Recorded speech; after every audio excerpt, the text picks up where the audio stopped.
C'est le temps de répondre aux questions du public. Oh, que les gens aiment savoir ce qui se passe vraiment en studio. Ah, ça tombe bien. Moi, j'ouvre la porte. Alors, Vincent demande, vous êtes disposé comment dans le studio? Bonne question. Oui. Alors, moi, je suis face à Martin, entre les deux grands botoxés. Val à Saint-Jacques, au cas où Musique Plus retrouve sa licence. Danick, c'est parce qu'il sue comme un porc à chaque matin. Le botox, c'est une bonne solution, mais slacker sa red hot, ça en serait une autre.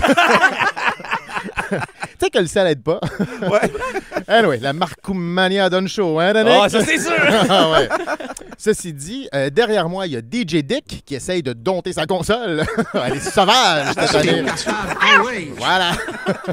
Et au bout de la table, il y a Monsieur le juge. Lui, il a une belle famille. Ah, ils sont très, très proches. Son plus vieux a 24 ans, puis ils font encore du pot à pot pour renforcer le lien.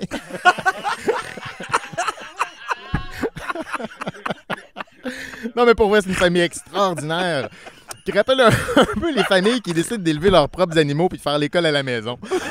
On se dit, OK, mais j'appelle ça la police. Benoît veut savoir si au party de Noël, parce qu'il y a d'autres stations, il y a eu des tensions. Pas du tout, Benoît. C'est plus à l'interne au 98.5 qu'il y a des tensions. T'as une table. Puis encore, hein? Moi, j'écoute souvent Meeker pour m'endormir le soir. Ah, c'est pas correct. Mais on n'est pas ennemis du tout. Hein. On est des genres de cousins, hein, ce que Monsieur le juge appelle un autre potentiel de peau à peau. Toujours prêt? Elliot demande, jouez-vous encore au pickleball? Il y a souvent des matchs, en fait, mais Val et moi, on joue moins. Ouais. L'horaire ne le permet pas. Patrick Solet joue beaucoup. L'horaire lui permet. Danick, de plus en plus, hein, son poignet prend de la force. Ça, c'est à cause de l'horaire de Salomé. Mais la menace au pickleball, ça demeure notre coproducteur Alex Trois-Quarts. Wow! Parce que contrairement au matin qui passe avec nous, il anticipe bien.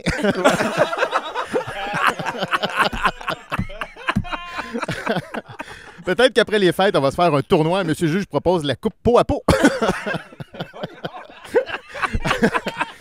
Le trophée, c'est 2 bédanes. Juliane demande, Étienne, à quand un one-man show? Ah, merci Juliane, mais comme Danick, je suis moins à l'aise sur scène. Ça c'est pas fin. Ça me fait mal. Je te taquine. Danick est super efficace sur scène. Mais quand il est dû pour se botoxer le dessous de bras, son stand-up fait penser un peu à Haut du Cirque du Soleil.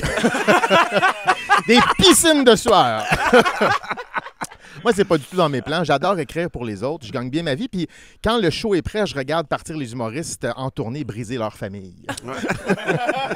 Laurie veut savoir, c'est quoi vos plans pour les fêtes? Bonne question. Martin, c'est sûrement un peu de motoneige? Non. Ben, j'aimerais ça, mais il n'y a pas de neige. Ben ouais, on va faire pareil. Dans la boîte. Moi, c'est des vacances en famille, faire du ski dans la boîte aussi. Val va sûrement aller voir Charlotte Cardin au Kurdistan pour sauver 55$ sur le billet. Puis Danick va se préparer pour Big Brother en trahissant quelques amis. La routine. La dernière question, c'est de Kim. Elle dit, vous revenez quelle date après les fêtes? Ben, Val, Martin et moi, on sera de retour le 13 janvier. Danick, le 20 janvier. Alors, continuez de m'écrire sur ma page Instagram. Je réponds à tout le monde. Hein? Il n'y a pas de mauvaises questions, il y a juste des mauvaises réponses. Effectivement, il y avait plein de mauvaises réponses, sauf pour le pot à pot. Ça, c'est vrai.